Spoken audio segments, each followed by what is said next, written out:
प्रिय भाइयों, जैसा अभी आपको सूचना प्राप्त हुई है कि कक्षा नवम, एकादश एवं द्वादश के कंप्यूटर विषय की परीक्षा ऑनलाइन एलएमएस एप्लीकेशन के माध्यम से होनी है। एलएमएस ऐप पर परीक्षा देते समय किन किन बातों का ध्यान रखना है उसको ध्यान से आप सुने और परीक्षा के दौरान सावधानी बरतें। ऑनलाइन परीक्षा के लिए हमें अपने एलएमएस ऐप को ओपन करना होगा।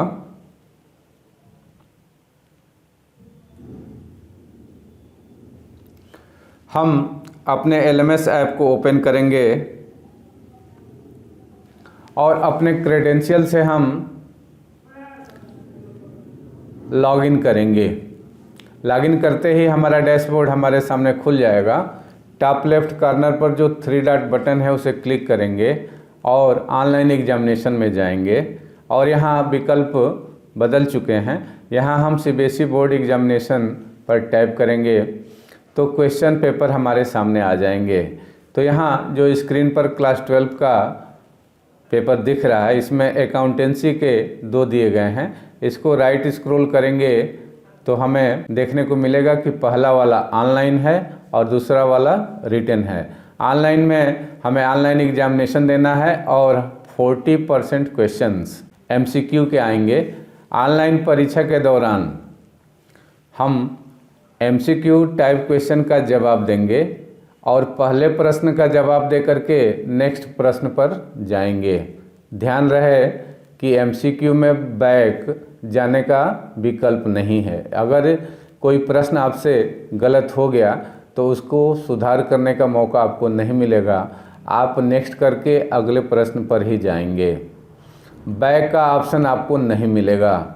जो ऑनलाइन परीक्षा जिन जिन स्कूलों में हो रही है वहाँ से जो बातें सामने आई हैं कि कुछ बच्चे जो है अपने मोबाइल का बैक बटन दबा देते हैं। तो आपको बैक बटन दबा करके पीछे नहीं जाना है। अगर आप बैक बटन दबा करके पीछे जाते हैं तो आपकी परीक्षा सबमिट हो जाएगी। तो हम अपने मोबाइल का बैक बटन नहीं दबाएंगे। आप कभी दबाए होंगे तो आपको यह जानकारी होगी कि हम एलएमएस ऐप से ही बाहर निकल जाते हैं। तो एमसीक्यू में नेक्स्ट दबा करके अगले प्रश्न को समय सीमा के अंदर हम हल कर लेंगे। उसके बाद से जो दूसरा रिटन है, जो स्क्रीन पर दूसरा रिटन दिख रहा है, दूसरा रिटन प्रश्न पत्र हम हल करेंगे। यहाँ पर हमें पेपर मिल जाएगा।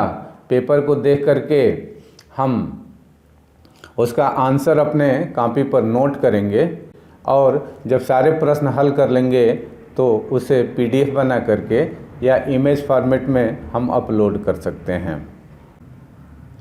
अगर आप जिस विषय की परीक्षा देने बैठे हैं और वहाँ पर 2 विकल्प नहीं दिख रहे हैं, जैसे यहाँ इन्फॉर्मेशन प्रैक्टिसेस का एक ही है और यह देखेंगे तो ऑनलाइन है और इसका ऑफलाइन नहीं है, तो यहाँ पर जिस प्रश्न पत्र को हमें हल करना है उसको देखना है कि 2 विकल्प दिए गए हैं कि नहीं दिए गए हैं, ऑनलाइन और रिटन। अगर ऑनलाइन नहीं है, रिटन है, तो केवल हम रिटन में ही भाग लेंगे और उस प्रश्न पत्र को हल करके उसे अपलोड कर देंगे। यही मुख्य बात थी कि ऑनलाइन परीक्षा के दौरान हम एमसीक्यू टाइप क्वेश्चन में नेक्स्ट बटन दबा करके अगले प्रश्न पर जाएंगे। हमें बैक का ऑप्शन नहीं मिलेगा। अगर बैक का ऑप्शन नहीं मिलता है तो हम अपने मोबाइल का बैक बटन नहीं दबाएंगे। ऐसा करने से हमारा एमसीक्यू ऑनलाइन प्रश्न पत्र सबमिट हो जाएगा और हमारी परीक्षा अधूरी रह जाएगी। यदि आपको परीक्षा के दौरान परीक्षा के दौरान आपको किसी तरह की समस्या होती है तो आप घबराएं नहीं। आप अपनी समस्या परीक्षा के दिन सीधे हमसे संपर्क करके हमको नोट करा देंगे। अगर ऑनलाइन में दिक्कत होती है या रिटन में दिक्कत होती है तो उसका समाधान किया जाएगा। आपका परीक्षा फिर से ऑनलाइन शेड्यूल किया जाएगा और उसकी सूचना आपको दी जाएगी। इसलिए परीक्षा के दौरान आप घबराएं नहीं, आराम से परीक्षा दें। किसी भी तरह की दिक्कत होती है तो उसका समाधान है। यही कुछ बातें थी जो आपको बतानी थी। आप निश्चिंत होकर के ऑनलाइन परीक्षा में सम्मिलित हों और कुछ नया सीखने का प्रयास करें। धन्यवाद।